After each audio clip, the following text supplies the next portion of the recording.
అసెంబ్లీలో రాష్ట్ర ఆర్థిక పరిస్థితిపై శ్వేతపత్రం రిలీజ్ చేశారు భట్టి విక్రమార్క. తెలంగాణ ఆకాంక్షలు కలలుగానే మిగిలిపోయాయన్నారు. రోజువారీ పాలనకు కూడా ఇబ్బందులు పడుతున్నామని చెప్పారు. అయితే 42 పేజీల బుక్ ఇచ్చి 4 నిమిషాల టైం ఇచ్చారని విపక్షాలు అభ్యంతరం తెలిపారు. నోట్ చదవకుండానే మాట్లాడమనటం సరికాదన్నారు. విపక్ష సభ్యుల సలహాలు సూచనలు పాటిస్తామన్నారు శ్రీధర్ బాబు. చివరికి సర్కార్ నిర్ణయంతో 30 నిమిషాల పాటు టీ బ్రేక్ ఇచ్చారు speaker.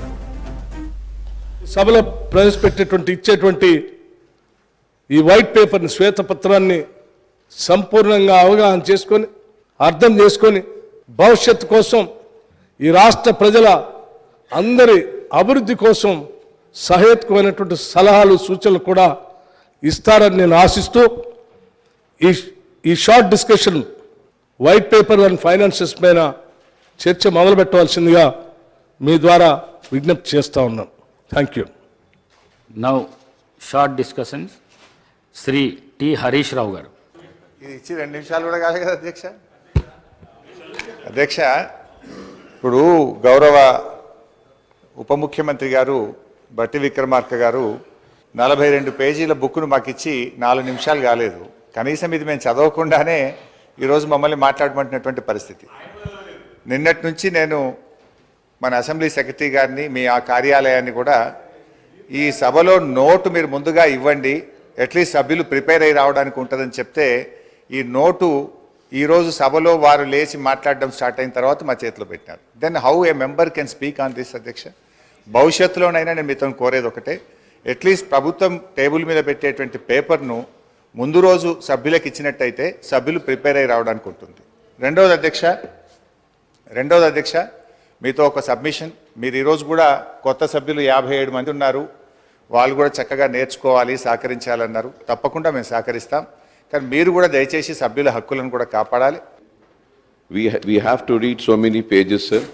It's almost some 40 pages of book.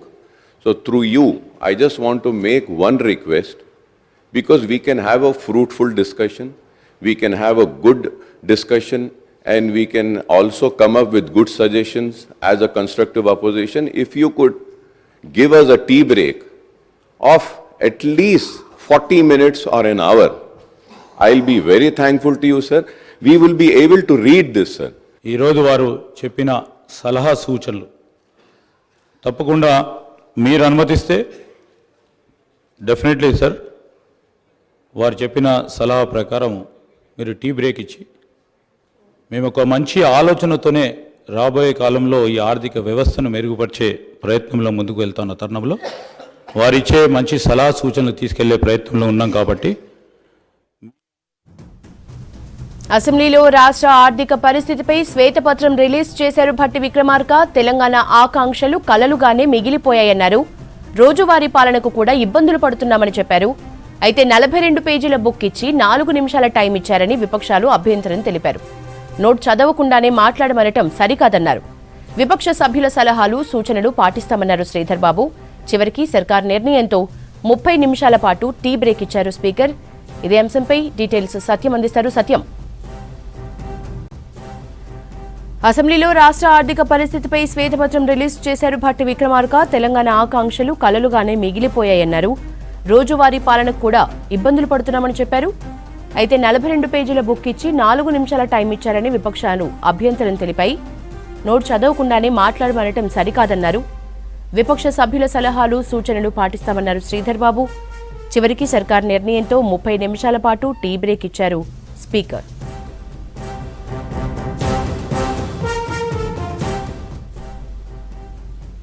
Details సత్యం అందిస్తారు. సత్యం, ఓవర్ టు యూ.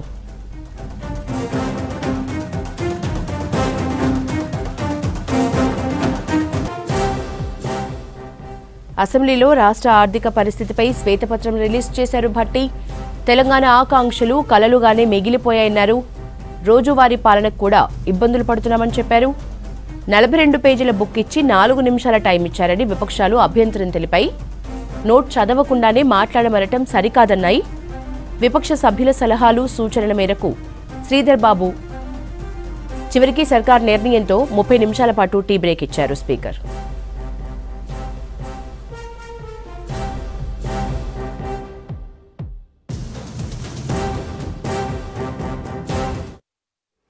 మేము ఈ సభలో ఇచ్చేటువంటి ఈ వైట్ పేపర్ని, శ్వేతపత్రాన్ని సంపూర్ణంగా అవగాహన చేసుకొని, అర్థం చేసుకొని, భవిష్యత్తు కోసం, ఈ రాష్ట్ర ప్రజల అందరి అభివృద్ధి కోసం సహేతుకమైనటువంటి సలహాలు, సూచనలు కూడా ఇస్తారని నేను ఆశిస్తూ ఈ short discussion white paper and finances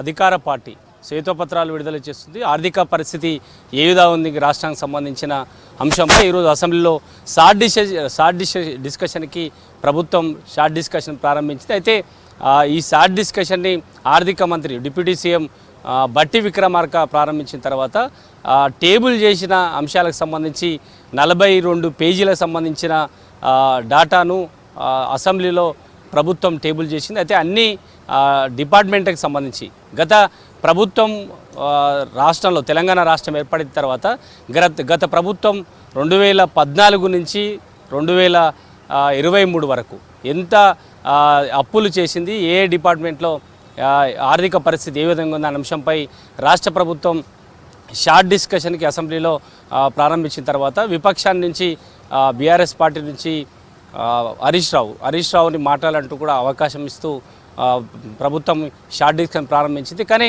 విపక్షాలు ఈ టేబుల్ చేసిన అంశంపై, అంటే ఆర్థిక పరిస్థితి రాష్ట్రంలో ఏ విధంగా ఉంది అంశాలపై మాట్లాడడానికి, కనీసం రాష్ట్ర ప్రభుత్వం టేబుల్ చేసిన అంశాలపై కనీసం అవగాహన లేకుండా ఏ విధంగా తాము చర్చలో పాల్గొంటామంటూ బీఆర్ఎస్ పార్టీ నుంచి మంత్రి హరీష్ రావు కనీసం గంట ముందైనా కూడా ఈ టేబుల్ చేసిన అంశాలపై అవగాహనతో మాట్లాడాలి. లేదంటే విపక్ష పార్టీలుగా రాష్ట్రంలో ఉన్న ఆర్థిక పరిస్థితికి విపక్ష పార్టీలు ఇచ్చే సూచనలు తీసుకోవడానికైనా టేబుల్ చేసిన అంశాలపై కనీసం అవగాహన లేకుండా ఏ విధంగా మాట్లాడతారంటూ కూడా విపక్ష పార్టీ నుంచి బీఆర్ఎస్ నుంచి హరీష్ రావు, అదేవిధంగా మజ్లిస్ పార్టీ నుంచి ఆ పార్టీ ఫ్లో లీడర్ అక్బరుద్దీన్ కనీసం గంట సమయమైనా టీ బ్రేక్ ఇవ్వాలంటూ కూడా మజ్లిస్ పార్టీ నుంచి అక్బరుద్దీన్ కూడా ప్రతిపాదన తీసుకొచ్చారు. ఇక సిపిఐ ఎమ్మెల్యే ఆయన కూడా దాదాపు ఒకరోజు సమయం ఇవ్వాలి, కనీసం ఒకరోజు సమయం ఇవ్వకుండా టేబుల్ చేసిన అంశంపై ఏ విధంగా సభలో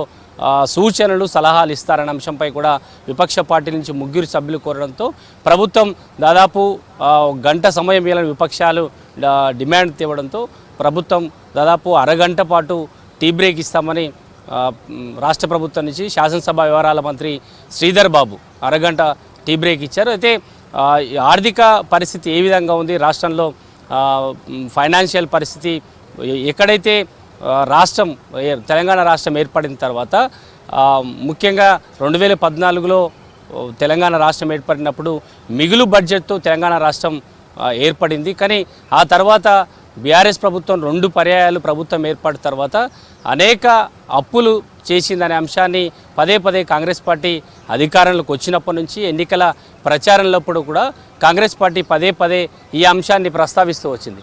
దీని ద్వారా ఈ అంశాన్ని అసెంబ్లీ నుంచి సభ్యులకు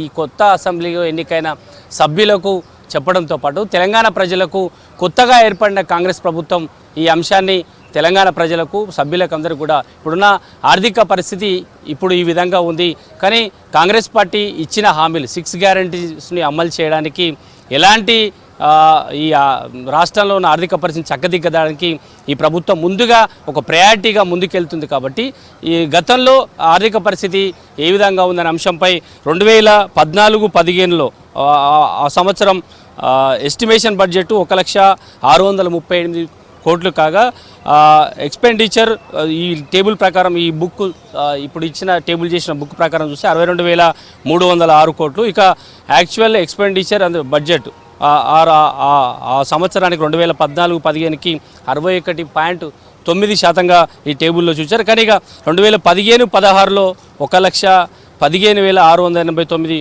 కోట్లు బడ్జెట్ ఎస్టిమేషన్ చూస్తే ఇక ఎక్స్పెండిచర్ 97,816 కోట్లు ఎక్స్పెండిచర్లో చూపించారు. ఇక ఇట్లా ప్రయారిటీ ప్రకారం ప్రతి సంవత్సరం చూస్తే 2022-23 వస్తే బడ్జెట్ ఎస్టిమేషన్కి 2,56,859 కోట్లు ఈ టేబుల్ ఇప్పుడు ఇచ్చిన టేబుల్ చేసిన బుక్లో తెలంగాణ రాష్ట్ర బడ్జెట్ అంచనాలు వాస్తవ వ్యయాలు, అంటే ఏ ప్రభుత్వం అంచనా వేసిన వ్యయం 2022-23కి 2,56,859 కోట్లు కాగా ఎక్స్పెండిచరు 2,04,085 కోట్లుగా చూపించారు. అయితే ఈ మొత్తం ఈ సంవత్సరానికి చూస్తే 2023-24కు 2,90,396 కోట్లు బడ్జెట్ ఎస్టిమేషన్ చూపిస్తే ఎక్స్పెండిచర్ 1,48,053 కోట్లు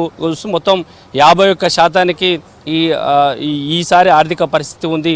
అంటే అన్ని శాఖలకు సంబంధించి వివిధ ఉన్న ప్రభుత్వంలో ఉన్న కీలక శాఖల్లో ఎంతవరకు అప్పులు చేసింది గత ప్రభుత్వం, ఇప్పుడు ఆర్థిక పరిస్థితి ఏ విధంగా ఉంది, ఇప్పుడు కొత్తగా వచ్చిన ప్రభుత్వం ఏం చేయబోతున్న అంశాలపై ఈ బడ్జెట్లో ఈ అసెంబ్లీ సమావేశంలో ఈరోజు రేపు రెండు రోజులు కూడా అసెంబ్లీలో పూర్తిగా ఆర్థిక పరిస్థితి ఏ విధంగా ఉంది, ఈ ఆర్థిక పరిస్థితి చక్కదిద్దడానికి కొత్త ప్రభుత్వం ఏం చేయబోతున్న అంశాలపై ఈరోజు సమావేశంలో రేపు సమావేశంలో కూడా రాష్ట్ర ప్రభుత్వం విపక్ష సభ్యులు అంటే సభ్యుల ముందు పెడుతుంది.